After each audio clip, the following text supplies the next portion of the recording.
Car sir 16 అనేది slogan ఇంతకుముందు చాలా బాగా అనిపించేది, చాలా మంచిగా అనిపించేది.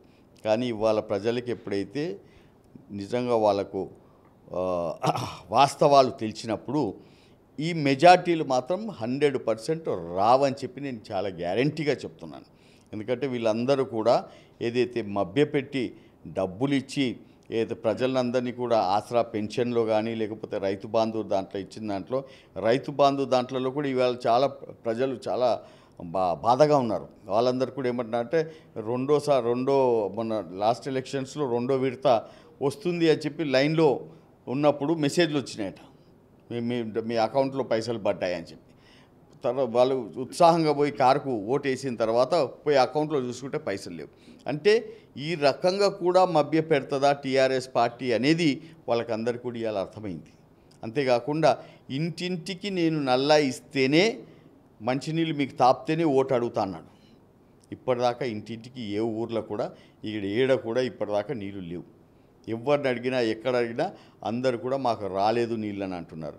ఆనాడు చలో అడ్వాన్స్ ఎలక్షన్స్ పోయినావు, అప్పటిదాకా టైం ఇస్తామేమో అనుకున్నాం. కానీ మళ్ళీ రెండో ఎలక్షన్స్ వచ్చే వరకు కూడా నీవు నీళ్ళు ఇవ్వనప్పుడు ప్రజలు నేను ఏ విధంగా నమ్ముతారని చెప్పి తెలియజేస్తున్నాను. కేసీఆర్ కిట్టు అందరికి ఇస్తున్నామని చెప్పారు. ప్రతి నెల 1,00,000 కిట్లకు ఆర్డర్ ఇస్తుండే ఇంతకుముందు.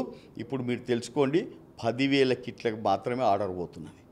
అంటే అన్నీ ఏ విధంగా తగ్గుతా పోతున్నాయి, ఏ విధంగా అన్నిటిని కూడా ప్రజలకు ఇచ్చిన హామీలన్నిటిని కూడా బూటకాలని చెప్పి ఏ విధంగా తేలుతున్నది అనేది మీరే మీ కళ్ళ ఎదురుగా చూస్తూనే ఉన్నారు.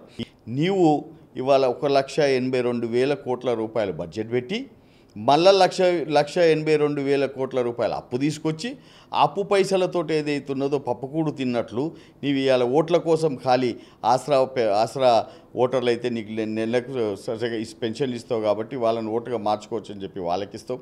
రైతు బంధు స్కీమ్ కింద ఆడ రైతులకి ఆదుకుంటున్న వాళ్ళకి 2,000 సెంట్రల్ గవర్నమెంట్ ఇస్తే నువ్వు వాళ్ళకి 5,000 ఇస్తావు. ఇవన్నీ మభ్య పెడుతున్నది. నీ దగ్గర ఒకవేళ నీవు అప్పు తీసుకోకుండా నీ దగ్గర ఎక్సెస్ ఉంటే నువ్వు చూపి.